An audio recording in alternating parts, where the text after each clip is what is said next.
with champs just a few days away, I want to talk about the Atlanta Faze. But I don't necessarily want to talk about the Atlanta Faze for the same reason that a lot of other people do. Right? I don't necessarily want to talk about the Atlanta Faze because of the fact that they're the best search and destroy team ranked in the world. I don't want to talk about the fact that they hold the #1 seed, the fact that they won 2 home series, the fact that they went 26-7 in the regular season, the fact that 4 out of those 7 losses, by the way, came from the grand finals. As impressive of a season that they've had, I don't want to focus on what the Atlanta Faze have done. I want to focus on what the Atlanta Faze could do, because they have the ability to rewrite the script on Call of Duty esports history and to really change up what our notion has been for such a long time. Now I want to talk hypothetically here. If the Atlanta Faze were to win COD Champs. So knowing that, right, this is if they were to win, this is kind of what would come about, what the titles would say, what the headlines are going to read if Atlanta Faze were to win COD Champs. If they were, Simp and Abizi would become back-to-back champions, right? They would instantly kind of enter into that argument, that conversation of one of the greatest duos of all time. They'd be the youngest players ever to go back-to-back. They joined 2 other players, and JCap and Apathy, who have also gone back-to-back. They'd be the youngest players ever to reach 2 world championships. They'd be the only duo, by the way, to win back-to-back ever. It would be the first time since Envy in 2016 that the team's oldest player on the lineup would be just 22 years old. And if Atlanta Faze won, they would have the youngest on average lineup since Denial back in 2015. Now I want to go back to those points, but this for me is one of the most interesting.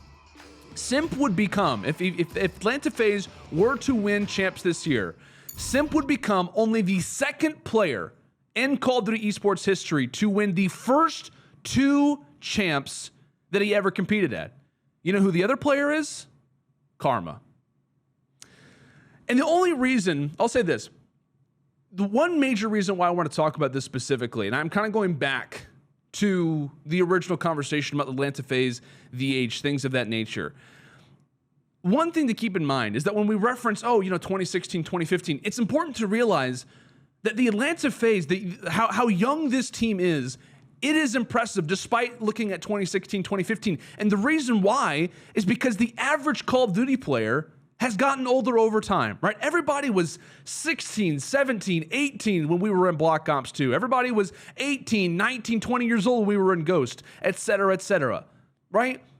The way that Call of Duty esports has begun to form, and if you look at the average lineup over time of teams that have won champs, it's been 19 to 20 to 21 to 22 to 23. And then we've got to this point where the Tiny Terrors have entered the conversation, where Simp and Abizi have entered the conversation, where the Atlanta Faze possibly could kind of start to change up that curve. Now, this team has already begun and would officially silence, if they were to win champs, they would officially silence the only critique that they had coming into the year. And the one critique that they had, and I brought it up as well, I'm not going to sit here and act as if I was not bringing this up, because I was. One of my main concerns and one of the primary concerns that people had in the community about the Atlanta Faze was lack of veteran leadership, right? No veteran leadership, not enough older talent. They're too young of a team. There's no veteran leader in the comms. Ego could kind of start to take over, much like it has with a lot of other young teams. And the only thing that is holding FaZe back from disproving this claim would be winning a world championship, right? Because they've already got the #1 seed, right? They've already proved that they can be a dominant force. But in the biggest moment, where it's often talked about, where veterans are the most influential, right? And the most clutch moment possible that they can possibly be in, can they figure it out themselves, right? Can a group of young guys win the big one? All right, after seeing somewhat of a dry period, can the young guns figure out what has caused the decline? And people could go on the record and say, oh, well, you look at the old teams. If you look at Impact back in the day, most of them were only 18 to 19 years old. Yes, but you have to realize that every player was that age. At this moment, this team has the ability to say, look at the averages, look at how old this team is, look at the veteran leaders on this team. There's now a comparable difference. Back then, a veteran leader could be 19 years old. This year, it doesn't exactly work that way. Now, I want to talk about Atlanta Faze and what it would mean if, like I said, they do manage to pull this off, because it does mean a few different things in terms of how it would impact the rest of the CDL. Now, first thing it would do is that it strengthens the current wave that we see of amateur and challenger talent, right? Because we have seen a number of different guys enter the fray this year. Guys like Awakening, guys like Mac, even when we talk about a few others, guys like Vivid. I mean, the list kind of goes on, right? There have been a number of different players from the challenger scene that have been called up, and they have instantly started to see major results, right? It's very clear to see that. You can look at the records, you can look at just the overall performance of the roster. Picking up younger talent has worked a lot for teams this year, and actually just in general, roster changes have worked very well throughout the CDL so far this season.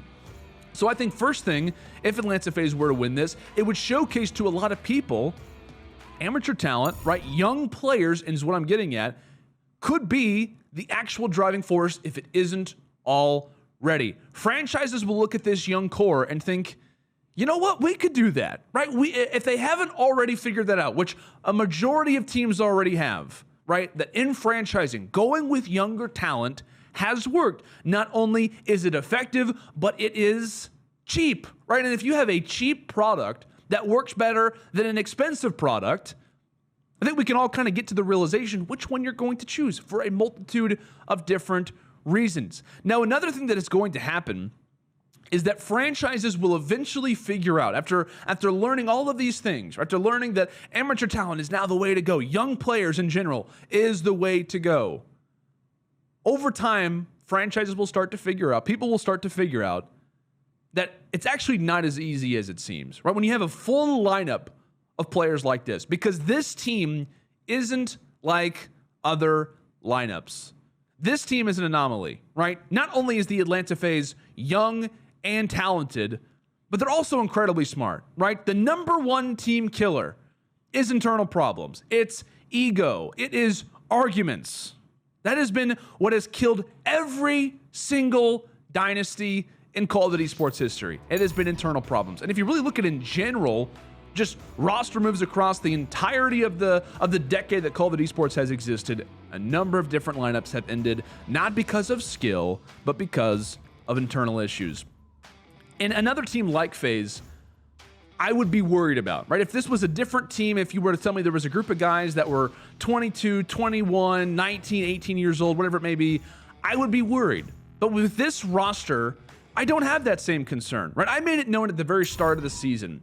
As soon as this roster was announced, I went on the record to say Atlanta Faze won the offseason. And the reason why I said that was not just because of this season, but it was because of the season after that and the season following that one. It was because of the possible future that they have together. This team doesn't necessarily get older like a lot of others do. And you've already seen franchises start to initiate toward that. You've seen a number of different franchises start to realize, let's go with younger talent, right? Because of a number of different reasons that we've already talked about. The primary positive about the Atlanta Faze is that by definition of when we look at players when they've entered their prime, it's around 20 to 22 years old is when a player officially reaches their prime. The positive with Atlanta Faze is that the average age of this team is only getting closer to their prime. They're not going away from it. They're only getting closer to it, meaning that they haven't even reached it yet, and they're currently sitting as the number one team in the CDL based off of record and hold the number one seed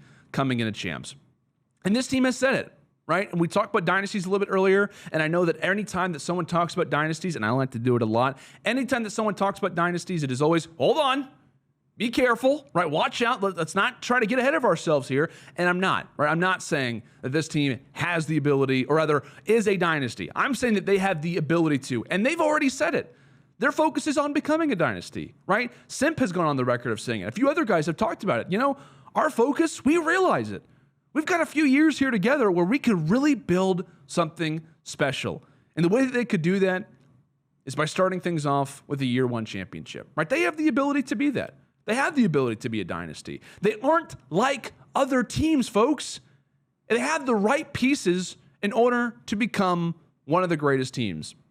Dynasties won't be the same, by the way, as they were in the pre-franchise era, right? It's about how many titles can you win in a row? Can you be dominant kind of in terms of a specific title for a really long time? It's not really going to work that way anymore. It's going to become kind of more progressively over the years. It's going to be about winning world championships. It is going to be about a few home series victories, but in general, it is about world championship hunting. And again, as the format begins to maybe change up depending on how the rest of the season works or kind of the rest of next season works, the seasons following that, it's going to be changing up. But nonetheless, that is how dynasties are going to form. It is about the big one, and it is about the lead up coming into that. An Atlanta Faze victory here at Champs would showcase how special this team is and how different that they really are, while also increasing at the same time the heavy emphasis on younger talent. This is a special team that has a very good chance of winning a world championship this year. And what's scary is the likelihood that they have of staying as a contender for years to come.